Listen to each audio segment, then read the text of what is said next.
12-Sided Stories is for mature audiences and often deals with topics that may be difficult for some listeners. Discretion is advised.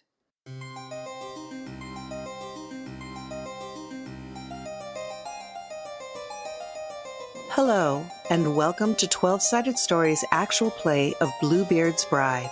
And now, your groundskeeper, B. Zelda.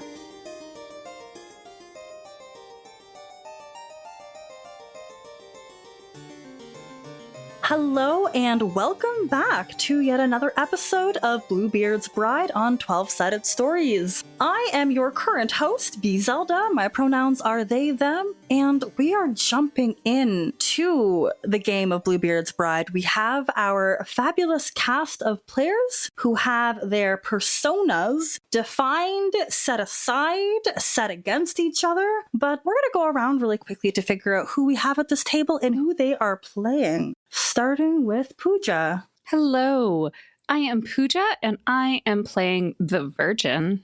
Hi, I am Michelle and I am playing Fatale. Hello, I am Janine and I will be playing the Witch. Hello, I am Wes and I will be playing the Mother. Before we start, please consider supporting the show through Patreon or on Ko-fi, spelled Ko-fi. Now, on with the show. Excellent. So last we left off, this bride had been married.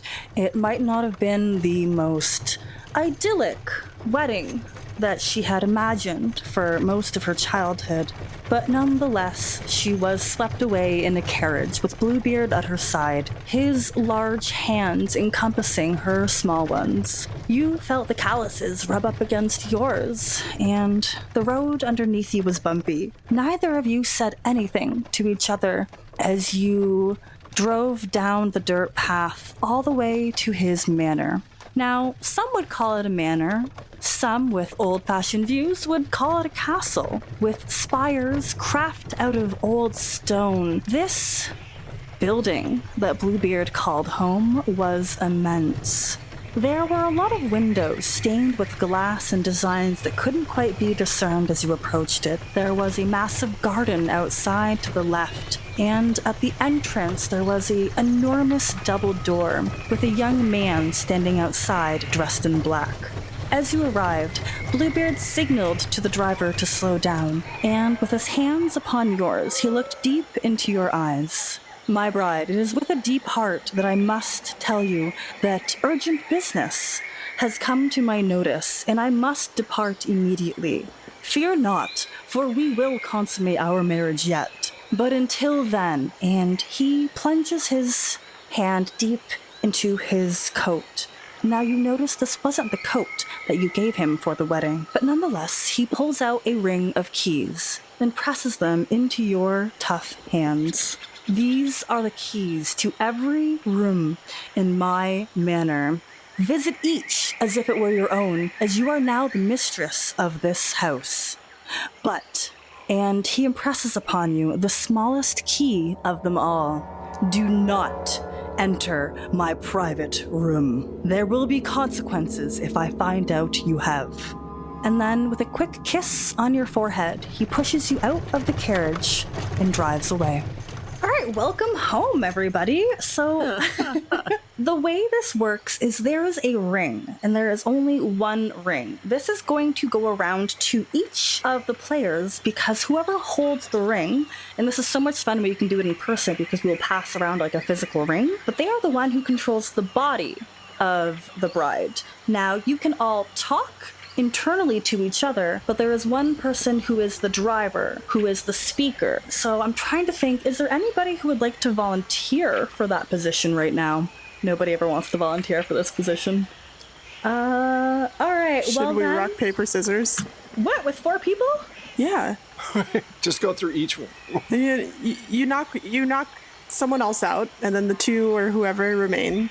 I mean, I might be overcomplicating it a little bit, but... Well, Witch, I think for your idea that was not my favorite, I am going to nominate you, the holder of the ring. Damn it! It was an idea, you know? It was. I'll give you that. Okay. So you are the body that is kind of approaching the two double doors that kind of stand before you. In front, there is a young man of maybe 14, 15, wearing a black t-shirt, black trousers, and staring wide-eyed at you.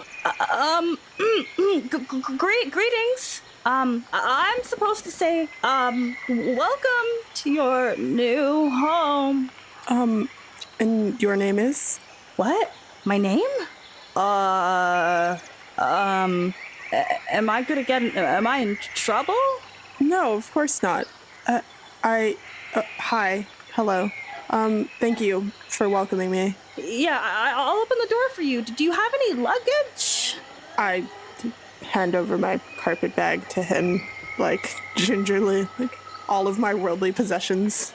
In, like, one bag. Oh, thank you. Yeah, let me just push, and, like, he heaves all of his might into these doors, and they creak open as ominously as possible. Inside, the light is rather dim. You step into a lobby with marble floors and sconces all along the brick walls. There are 2 staircases that wind at the far end of the room, that wind upwards towards hallways that kind of cascade down each side. And there's a variety of doors on the top, 2 doors on the bottom, and the staircase and a back door at the center. The young man kind of heaves your stuff down. Do you want me to put your stuff somewhere, or should I just, hold on to it? That's all right. And I take it back from him. I will handle it. Okay, the Lord says you can enter anywhere you want. I've really only been to 2 places, so, I can't really show you anything, but if you call for help, I'll come running. How do I call you? Oh, do you want to give me a name? I've never really had one. It's usually just, hey, boy. Let's settle with Toby. And I pat him on the head. Toby? Thank you. That's really nice. But I gotta get going. We're cooking a big feast for you tonight. We heard that you really like sweet pies, so, the cook's cooking up a batch. Thank you. Watch as he scurries away. I thought he was more of a Marcus. Toby, throw the old woman out. That's. Oh, I love it. He must be new, right? He's only been to 2 rooms? Do you think... So Bluebeard got new servants for us. It's so thoughtful. Seems presumptuous. Seems suspect to me. Like... Everything seems suspect to you. Yeah, but I mean, you'd have to train all those servants when you already had a staff that knew what they were doing? But this way, they won't compare us to anyone else. Was he married before? I mean, he is older, I guess. That's what the girls in the village said. Oh. You know we don't compare with anyone else. Your ego sometimes is tiring. I mean, she's right, though. And your derision is equally as tiring. Let's go explore. Agreed. All right. Witch, you have the Ring of Keys in your hand. Describe a key that stands out to you the most, and it will lead you to a door that reflects the pattern upon that key. So I think that there would be one that has perhaps made with a wooden, not the actual part of the key that you would insert into the tumblers, but one that has like a more ornate wooden, what do you call that part of the key? Maybe like a handle, I don't know. I think the handle, that's where your hand goes. I think it has to be called the handle. Or the fingle, because it's more like fingers. I don't know. Wow. I'm just making that up. Yeah, I have bad suggestions today. You know what? I'm so here for them. Totally. And it looks to be carved into the shape of a flower. And it's not one that she has seen anywhere native. It's like a cluster. And it makes the key itself physically stand out as well with the feel when you, like, grab the keys. It's like a rough, bumpy clusters of smaller flowers, maybe like Elysium, if you know what those are. Mm-hmm. But she doesn't recognize it, so that is the key that calls to her the most. With this key gripped in your hand, you wander almost instinctively, which nature is something that is natural to you. Flowers and My heart wants to say witchcraft, but that's very on the nose. But things of that nature just feel comforting to you. So you start to wander a little bit down the left hallway on the first floor. You remember that outside there had been a garden extending off the edge of this manor. And as you travel down these dark hallways that are only lit occasionally by sconces, your footsteps with your dress shoes and your wedding dress still upon your body, you come to a door on the left side. It is a door that is made out of a deep purple heartwood, almost so deep in purple that you feel as if your fingers were to brush against this door. It would be excreting that color like beet juice. And that key with the texture of the Elysium flowers upon your thumbprint, you're able to press it into a lock. And with a sound like a snapping branch, it unlocks. Inside is a greenhouse. The feeling of heat is the first thing that hits your face, your body. Your entire self breaks out in a sweat. But then the next thing to greet you is the smell of wildflowers. It is so beautiful, so perfumey that you're not even familiar with a lot of the scents that tingle your nostrils. As you gaze around you, you see tables upon tables with potted plants and flowers. There is a garden along the far end of the wall and a dilapidated-looking shed with a creaky door that is half ajar.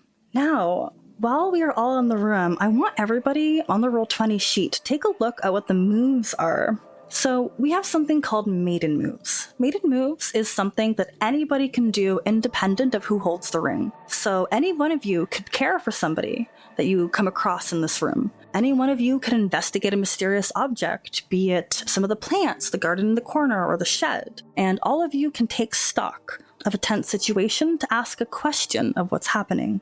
Now, the only person who can perform a ring move is the one holding the ring. Shiver from fear is usually something I have to ask. If it looks like you are freaked out by a situation, I will ask, hey, are you shivering from fear?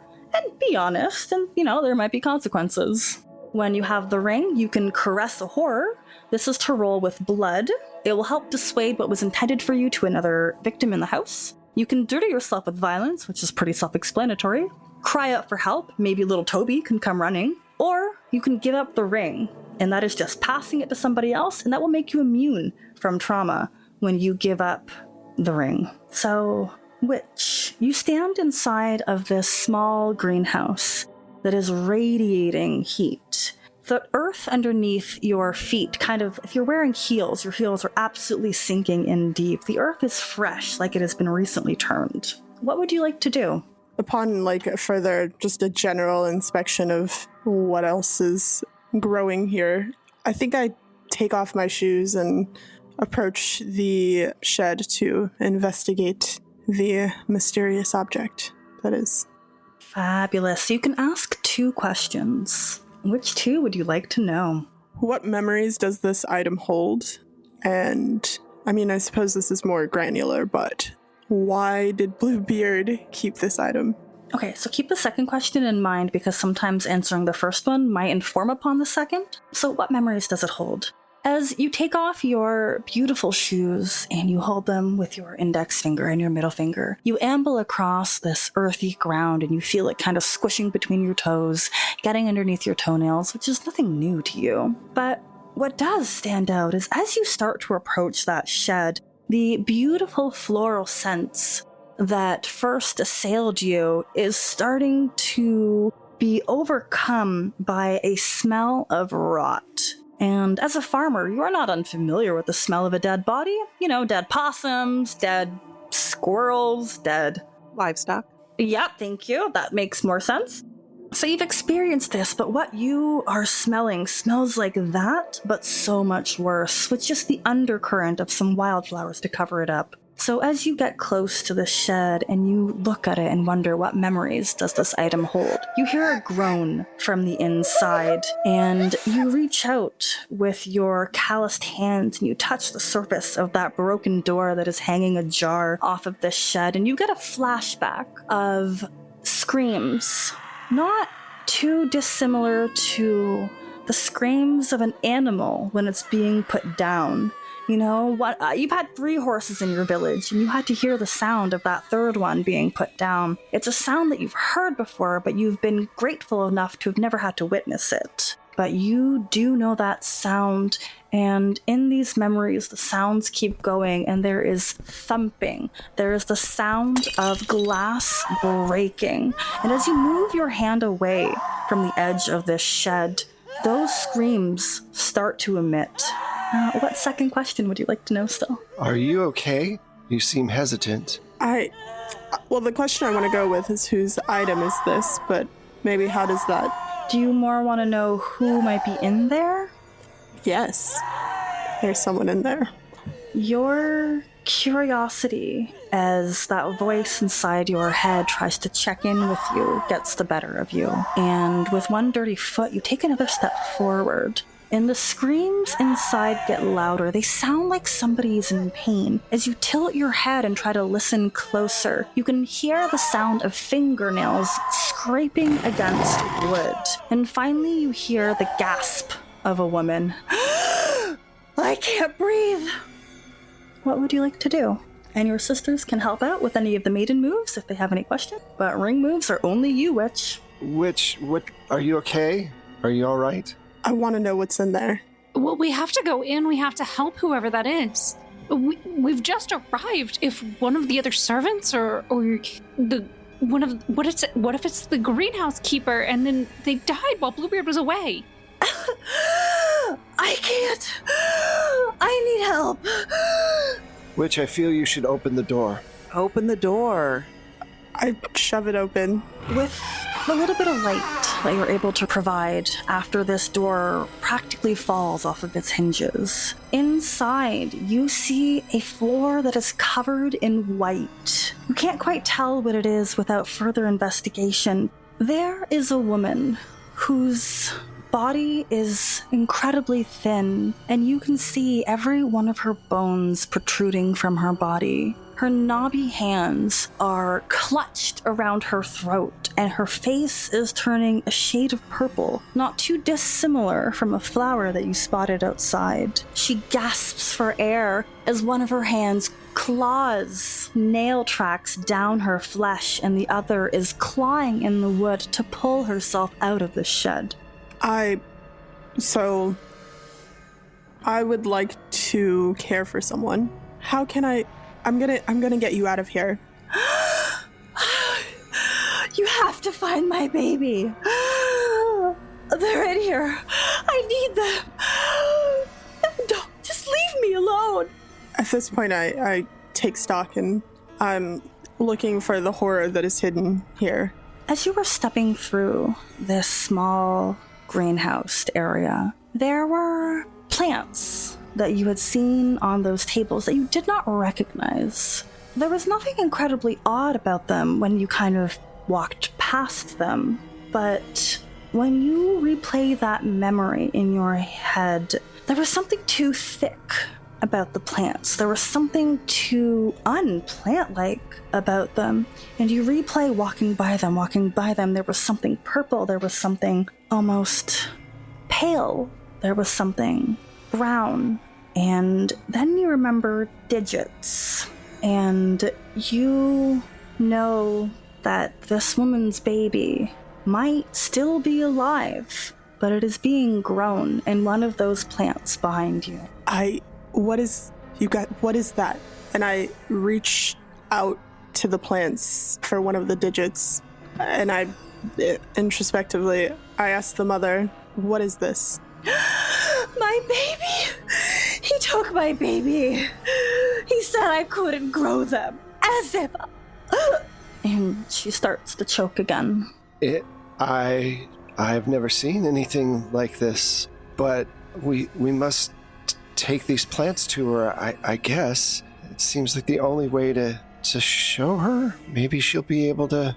I don't know. I've never seen such horrible things. I mean, she just said that Bluebeard didn't want her to, so she was doing it without his permission. She was doing it against his will. But a mother needs a child. You can't separate the two, even if even if he didn't want it to happen. It doesn't seem right to me. We need to put the two back together. And if he didn't want us to do this, he should have mentioned it. The only thing he mentioned was don't go into that little room. He said nothing about don't reunite this woman with her baby plants. We are the lady of the house now, and I feel that seems like the best thing for us to do if we're going to be kind ladies of the house, as it were, sisters. You're right. We should take care of them, right? That's my feeling. We must get past our disgust for what's going on and work together to make things better. I reach out with slightly trembling hands and take hold of the plants with the intent of uprooting them and taking them to the horror. What color one do you pick? So they're all like baby skin colors, but throughout their veins they have purple and red, probably a little bit of yellow. One of those three colors kind of just like coursing through their veins, creating a lovely spiderweb effect upon their flesh. I choose the red. So you are able to kind of grasp the tiny little fingers and you pull it up, and sure as day, you have pulled up a baby of maybe 2 months old. Immediately, she begins to wail as her lungs are finally exposed to the air again. She looks rather healthy if it wasn't for that strange red pattern that is coursing all throughout her tiny little body. I hurriedly pass her to the mother with it. I think you should feed her. The woman, who is made of mostly bones, reaches out with trembling hands. Underneath her fingernails, you see the flesh that she has torn away from her neck and the wood that she has scraped away from the shed that she lays upon. She reaches out and clasps that baby so gently against her bosom. There is a split second when everything feels and looks beautiful. And then the baby begins to suck. And that red poison begins to spread throughout that woman's chest. It starts at her chest, it goes out to her arms, it goes up to her neck, and then she falls over, dead. The baby topples over gently, and then begins to cry. Now what? That baby killed that woman. It wasn't going to take much either way. But what do we do with it? I start digging open the soil where I removed her from. I think putting it back. I'm going to put her back. And I approach the baby to pick it up. You bend over to reach out to this baby, and what first looked like something beautiful and innocent and just so full of life suddenly turns darker and disgusting. You look closer at that baby, and it has teeth. It has sharp teeth and more layers than a tiny human of that caliber ever should. You look closer at what were cute little nubbin of fingers, and you realize that those are barbed plant wires. It's almost outrageous that anybody could ever have grasped those. The baby's hair looks like limp seaweed. The body itself is like a gnarled root. And those red eyes, they are staring down at you, witch, hungrily. As unsettling as this interaction with this, what I now assume to be, in my mind, would be a changeling, I'm going to caress a horror as I approach the earth from which I took it to replace it, and with the intent of leaving this room and locking the door and not thinking about it again. Heck yes. So this is going to be our first roll of the game. To caress a horror, you are going to roll plus blood. Oh, there it is. Nice, an 8. And is that with your plus 1 on blood? Let's find out. It is a 3 plus 5, so I didn't even add the plus 1, so that's a 9 total. Nice. Alright, so with a plus 9 on Caress a Horror, the horror is swayed by your stroke, so you will direct what is intended for you to another victim in the house. And I think what happens is, this is going to be a collaborative effort, so you have to literally caress the baby. The root plant dirt baby.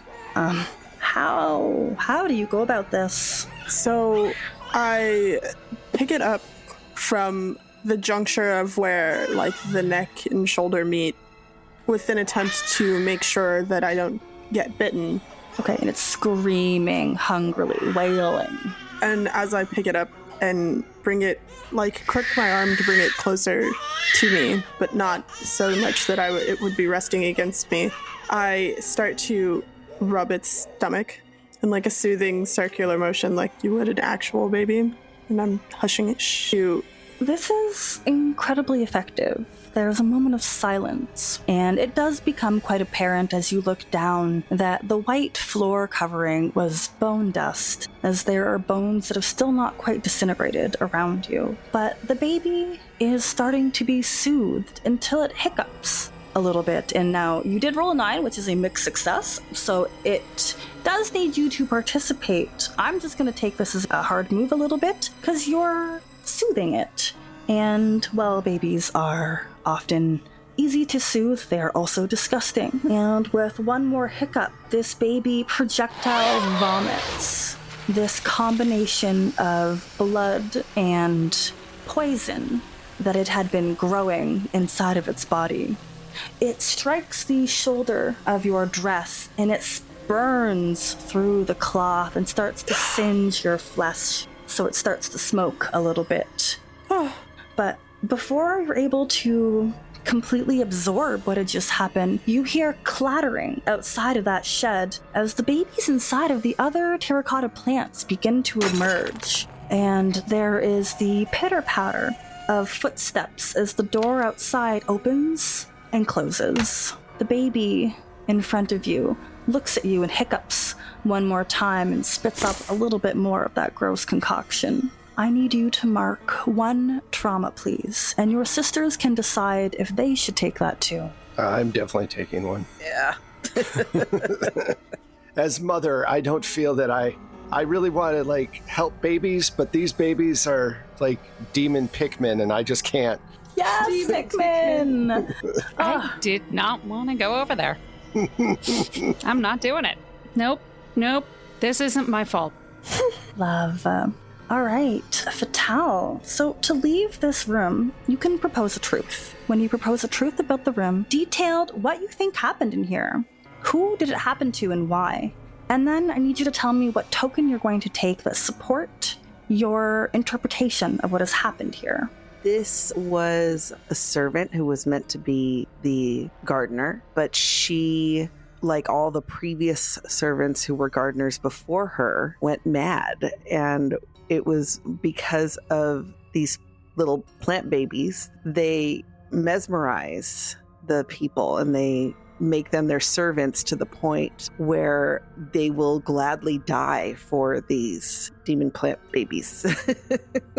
And so all that bone dust is the previous gardeners, and she was just the latest in the line. So what token would you like to take that supports your interpretation of this? Is it a little bit of dirt? Is it maybe like, I love the description of Pikmin because they always have like those little flowers on their head or the little leaves. I'm sure there's a couple of leaves on the ground you could take.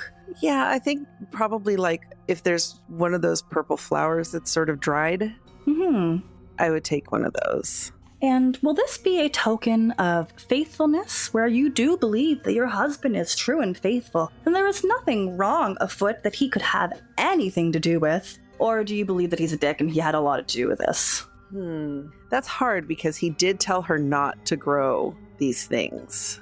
Do you believe her? She'd have no reason to lie. So I'd say that I'll take it as a token of faith. Excellent. You are allowed to step outside of this garden with your feet full of dirt, and as that door closes behind you, that pain in your shoulder begins to fade, but the damage to your dress remains. Now, Witch, you have to give up the key. What sister would you like to give it to?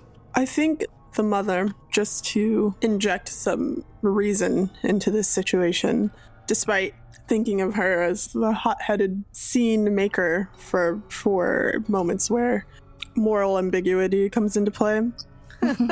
Your decision's the right one. I'm here to help. All right, Mother. When you glance down at that ring of keys, what key stands out to you?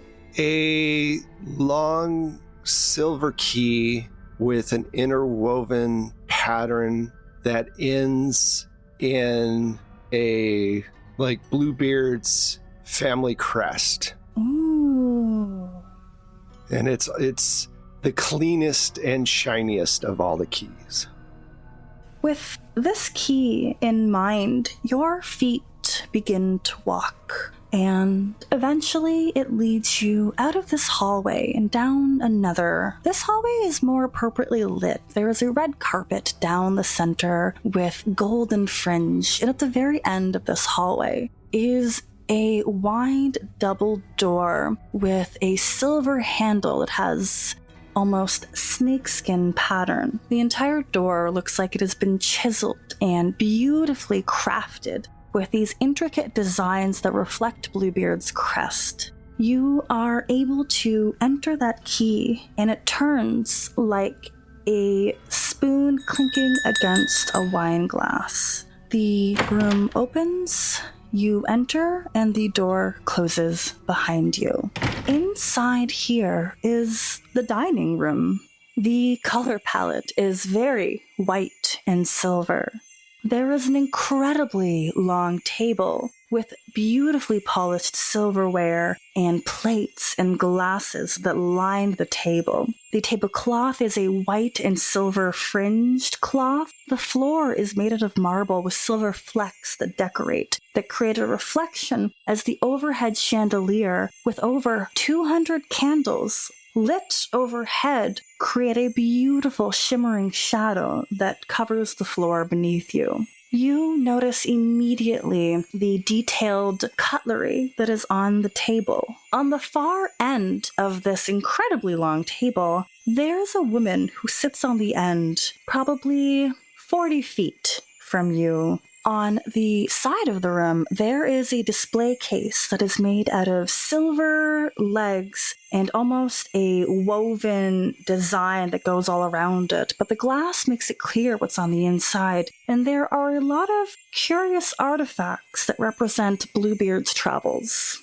What would you like to do in here? See, my sisters? Look around you.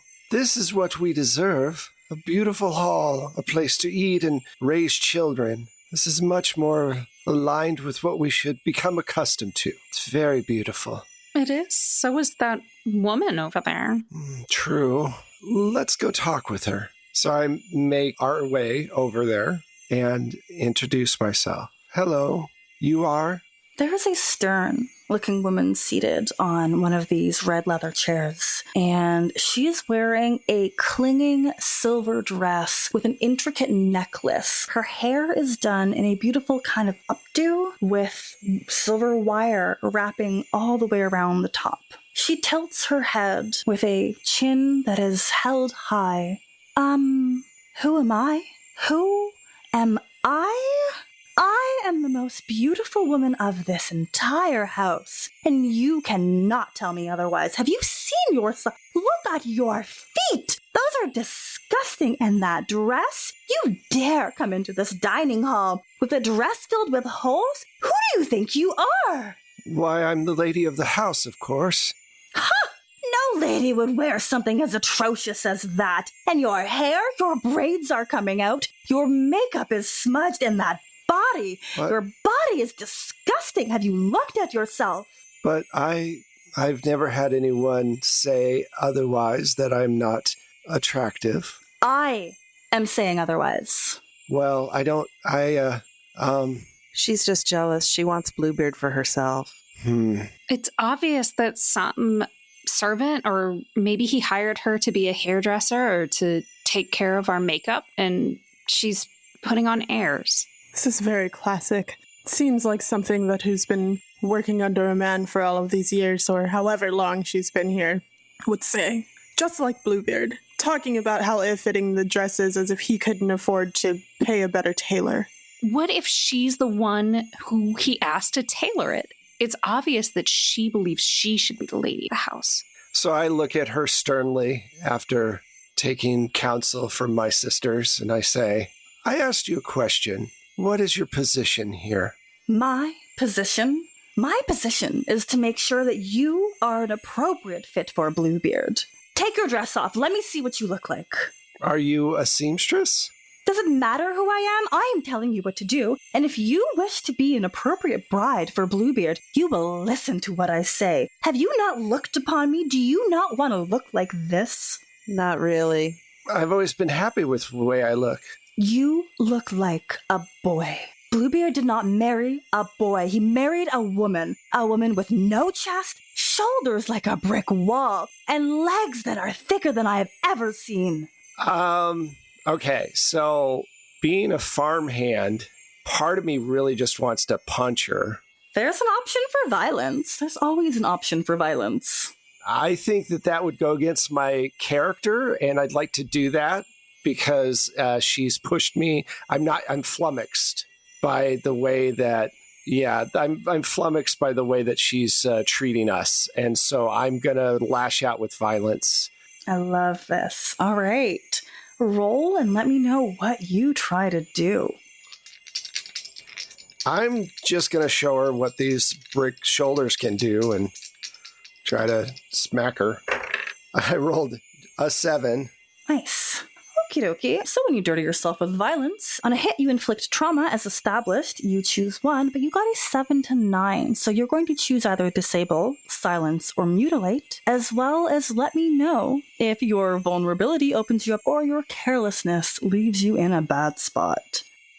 I am going to say that I go for just silence, because that's what I want.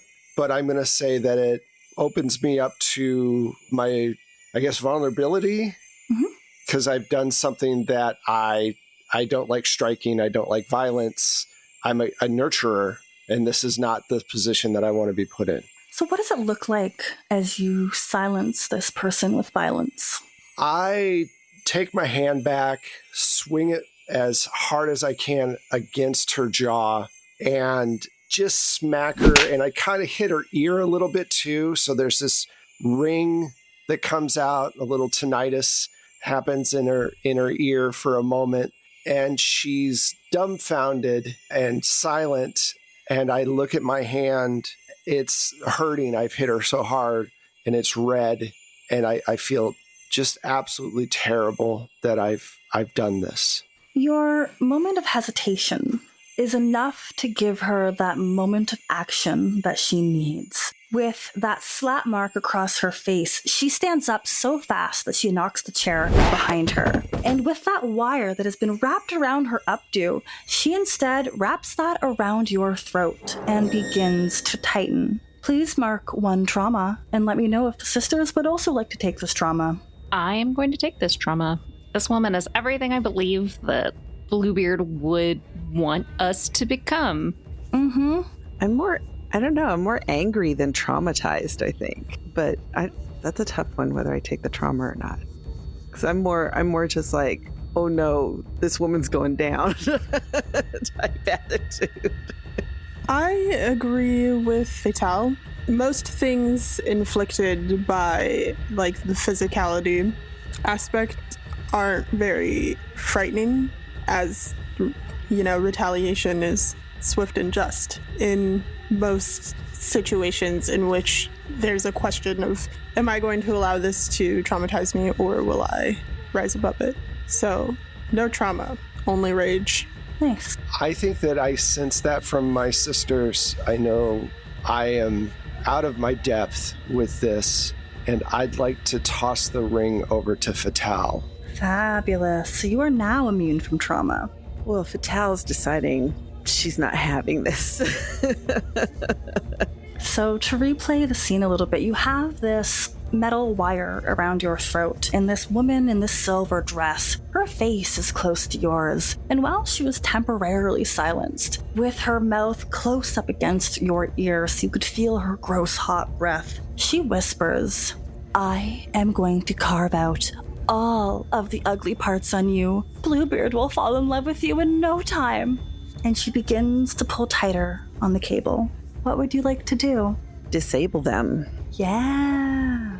9. I'm going to do chat. That was 5 plus 4. Do you have any modifiers in your carnality? No. No? Okay. Fabulous.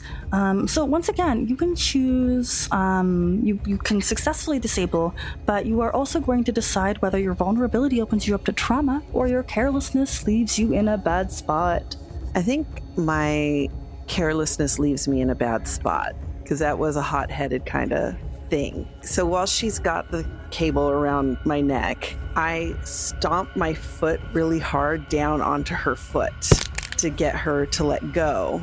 And then since I'm disabling her, I push her into the chair and I use the cable to tie her to it.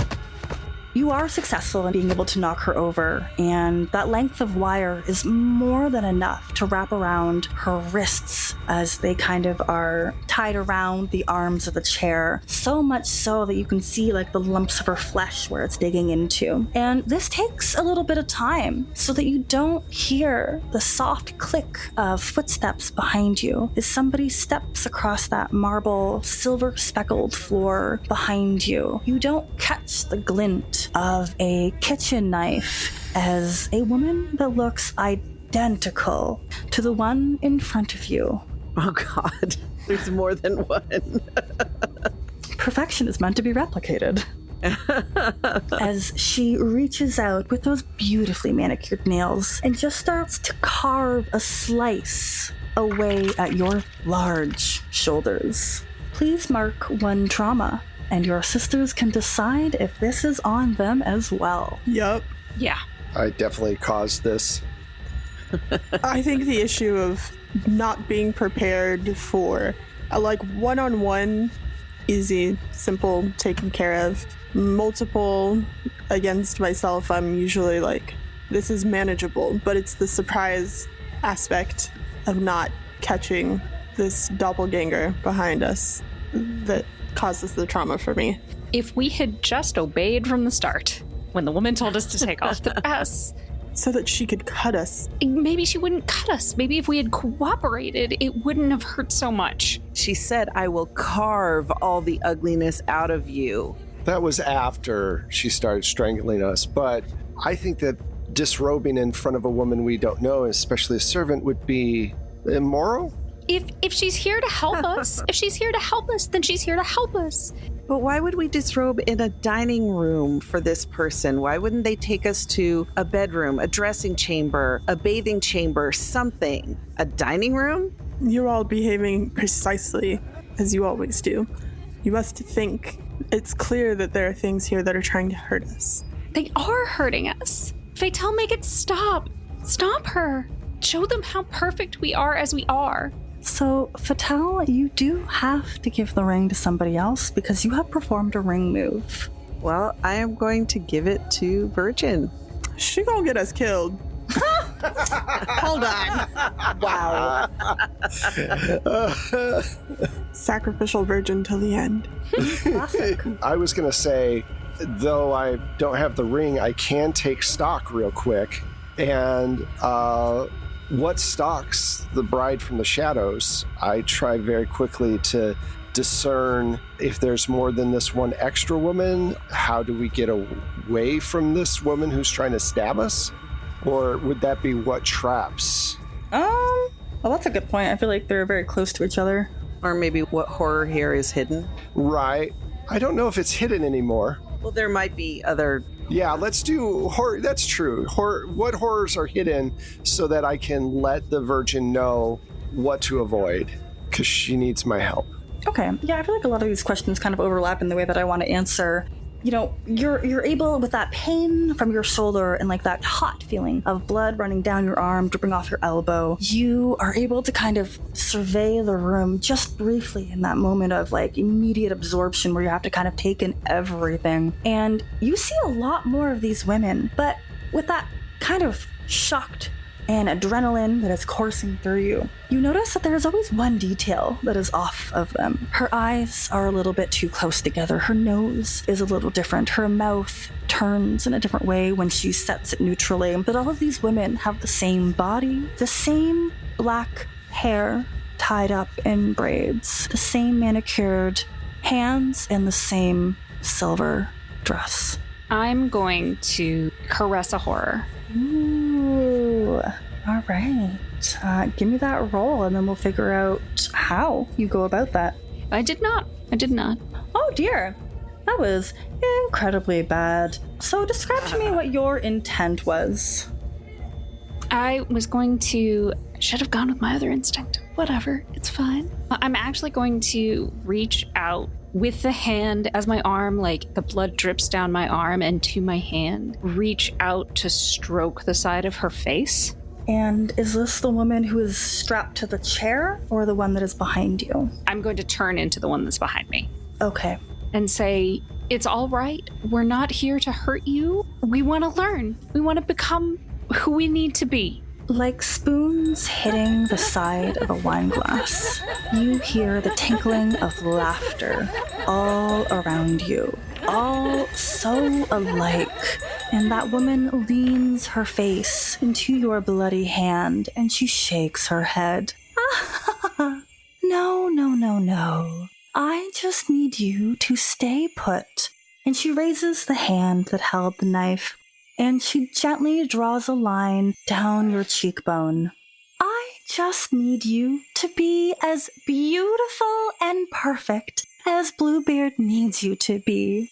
We're all like that. Bluebeard expects perfection from his women, and we will perform to the best of our abilities. Now sit tight while I cut you up and make you perfect. And she begins to carve. Please take another trauma, and your sisters can decide if this has affected them as well. Yeah, I'd say carving us up sounds pretty traumatic. Yeah, no, this is awful. I want to run away. I want to escape this woman. So you have to pass the ring on to another sister, and they can try to escape. They can declare a truth. They can cry out for help. Toby is still somewhere in the back. Obviously, I was not the right choice here. And I'm going to hand the ring off to the witch. And I would like to use my face. Ooh, yes. Since I am already bleeding, and my face is the medium. So spill your blood to commune with the horrors of the room. Mark one trauma, and the groundskeeper will share whisperings about what happened here and might ask you a question or two. Answer them. Awesome. Okay, so how do you spill more blood? I think to increase the flow of blood from the wound that I already have on my shoulder, I attempt to jerk my arm and kind of like one would to give blood and get the blood flowing more viciously from that wound. Awesome. It is more than enough because you feel that hot liquid drip down your arm, and it's almost cold at the same time, as you don't feel as hot on that side of your body anymore. You just notice the sensation of the blood as it drips down. Now, you want to learn about what happened here. I think as the blood reaches your hand, you make that fist again to kind of pump out more blood from your arm. But as you open up your hand, there is a pattern made from the blood as it reflects on the palm of your hand. And only you can interpret that the way you always do. You know that this was a room of suffering for many of Bluebeard's brides. This was a room where these women never got to eat. They simply sat in place and looked pretty. You know that this is a room where they had to shape themselves into the ideal version of what Bluebeard wanted. And as that cold feeling sinks down your arm, you know that these two women around you, the other women that decorate the rest of this dining room, you know they are only templates that have been used in the history of Bluebeard's bride. And on that note, I will care for someone in an attempt to then be able to escape. What would you like to do? I will never be as beautiful or as perfect as you are. Allow me to learn from you. I will remake myself in your image. Am I grappled? Visually, I think so. You're kind of in this weird embrace with your hand on the other woman's face. You've got your one arm down. She's got a knife kind of held romantically against your chin. Yeah. And I attempt to not quite dead weight, because I'm aware that would probably put more pressure on the knife, but I slump into her and implore her, take me under your wing. There is no further need to show me that you are truly righteous. You feel her breath catch, and with a mouth that is very, very close to yours, she whispers, I want to cut your hair off. I want to wear it. I think that will make me perfect. It's yours. Sister. With a flick of her wrist, she cuts off your braids and clutches them close to her chest. And then she begins to recede. The tinkling sound of wine glasses with spoons tapping against them begins to dissipate. And there is only the woman in the chair strapped against the arms with that silver wire who is still laying there restless. Would you like to propose a truth about this room? Not really, because I can't take any more trauma. Oh, sorry, I should have noted. Everybody heal 1 trauma because that faithful token we took heals everyone. Oh, thank goodness. That's an important detail. And if we take a token of unfaithfulness, disloyalty, that's the word, it will mark trauma. So we might be taking another trauma now, but let's find out. Okay. How are you feeling there, Witch, about this whole room? What kind of truths did you discover? Or anybody else if you would like to answer. I think it's become abundantly clear that based on the few interactions that we've had with Bluebeard during and post-wedding, beyond the courtship, that we are not going to thrive in this environment as it stands. And based on seeing all of the other women who are the various versions of incorrect but correct bride for Bluebeard, that we have to leave this arrangement. I think that is the truth that I would propose. All right, so you will take a token of disloyalty. Is there any object in this room that you would like to take that represents your feelings of disloyalty towards Bluebeard? There's silverware on the table, there's some silver tassels, there's that wire. I think that I take a lock of her hair. Ooh. And I twist and braid it into a ring and attach that ring to somewhere on my clothing, but it's like a small finger-sized ring. I like that. All right, now, everybody, that trauma that you healed, go ahead and take it again. Sorry. Makes perfect sense. No, sister, you're right. It's obvious that he has a type, and we're not it, and it's possible that none of these other women were it when they arrived either. It doesn't seem like they were it even after they were changed, if they're still obsessing over it. If he's cast them aside to be with us. There's, of course, going to be a logical explanation for all of this, and I'm sure we'll be able to find out what it is. I have faith in the sanctity of marriage. I don't know. I think there is a difference between a type and an illness. Maybe he realized that that's not what he's going after. Maybe his love for us is conquering his perverse desires before. Maybe we're the change that he needs. Someone different with a strong moral compass and a strong hand to help him wean himself off these decadent ways he's learned. Right. And I think with that absolute confidence, we are going to go ahead and end today's session. We got to visit 2 rooms. It went spectacular. Nothing bad happened. You know, your husband is fantastic. He holds very, very normal rooms with normal things going on inside of it. Really quickly, I do want to go around. Give me your name, let me know where we can find you, and just let me know what you've enjoyed about this session so far, because I know it might be folks' not only first time playing Bluebeard's Bride, but maybe playing Powered by the Apocalypse, which is a simple 2d6 system that plays off of any playbooks you might have. So, as always, I have been your host and GM and Gravekeeper, B Zelda. You can find me on Twitter as @B_Zelda. I am a podcaster, a member of the Broadswords, a host of Anime Attaché, and a player in the Power Play RPG. I am a prolific streamer. Follow me on Twitter to figure out my Twitch schedule. And I am the community manager for Dungeons & Dragons Adventurers League. And I would like to say that I have had a great time crafting these rooms based on the details that everybody gave me when we were doing our character creation. So it's a lot of fun putting them into motion. Pooja, why don't you go next? Hi, I'm Pooja. I am horrified. But you can find me on Twitter at LADaisy That's LADESI Girl, and pretty much everywhere else on those socials as Forgotten Saves. If you want to hear me play more RPGs, I am also on It's Probably Okay's Twitch channel on Sunday afternoons and on the Happy Jacks RPG on occasion. Fabulous. And so has Horrified been kind of like your highlighted experience? My brain is broken. My brain is broken right now. It's the mental image of just looking back and like, you know how like when you see a reflection of a reflection of a reflection of a reflection, that was my mental image of all these women. It was just like a house of mirrors situation, just like to infinity. And we're so in over our heads. Mm-hmm. So were those poor women as well. Speak for yourself. Speak for ourselves. Oh, God. Sister, I would never presume to speak for you.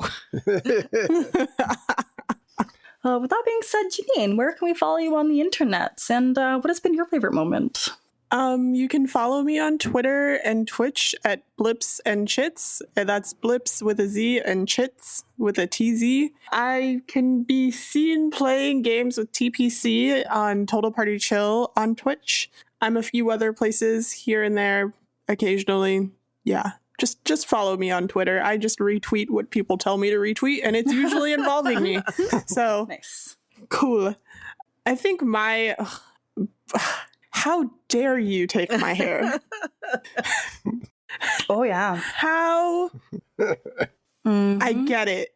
Mm-hmm. And it was so, I was expecting something, obviously, as the rules imply, but I was like, I thought it would be a task. I love that you feel that way too, because I often think like violence is the only answer, but sometimes just taking away the one thing that you defined yourself with, that you found beautiful about you, and just removing that, good luck surviving. Now I'm gonna have to kill everyone. I'm sorry. Oh, heck yes. Michelle, where can we find and support you? Well, you can find me on Twitter at Michulu. That's Michulhu. You can find my music and Wes's amazing sound effects through Plate Mail Games on DriveThruRPG, or you can subscribe on Battle Bards. The thing I most enjoyed, I've never played Bluebeard's Bride before, so I wasn't quite sure what to expect. And I thought it was more kind of like, I don't know, like spooky psychological horror, you know? And I love horror, and the fact that we dived in with things that were pretty awful, I was like, yes. So I know it's just, I was like, yeah, I like this. This is awesome. So yeah, so there's that.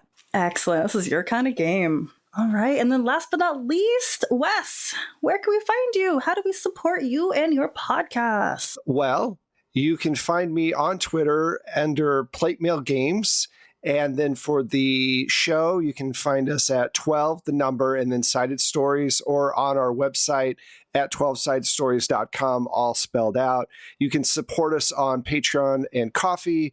You can give us 5-star reviews when you go to your favorite platforms and give us a review or a shout out. Those are always welcome. We really appreciate those to spread the word. And as for, coming to it from a viewpoint of who am I trying the best to, I guess, be like, I think a lot about like, I'm trying to funnel my mom as much as possible. She was a single mother. We moved around a lot.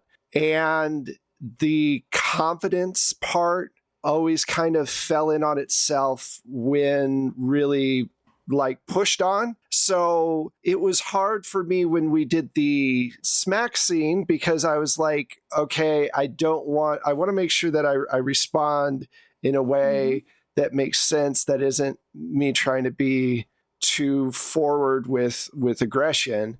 But I also feel that she would have done the same thing. She would have fallen apart and reacted in a more, I wanted to say visceral, I guess.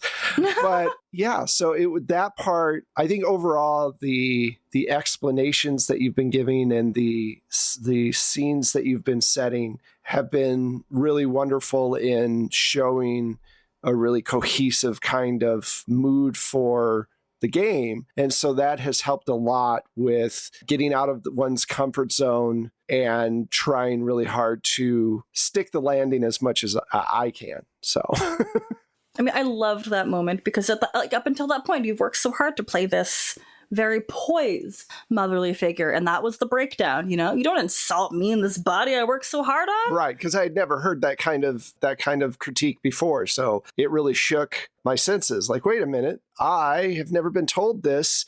You obviously are wrong, and you're obviously going way overboard with how you're attacking me. So I reacted. So. Loved it. And thank you everybody so much for the trust and the vulnerability that is necessary in this game. I do appreciate it, and it's not always easy. So thank you for going on this adventure with me. Thank you. We will be back with more Bluebeards in a week. More horror for October, which is always good. Thanks. Again, you've done wonderful. Thank you so much, Janine. Thank you so much for joining us. We have it's been a lot of fun, and I'm really looking forward to how this all it's not going to end well. I know that It will. There will be blood. there will be blood. There's already been blood. I mean, There already it's has happening been to blood. someone. So thanks, everyone.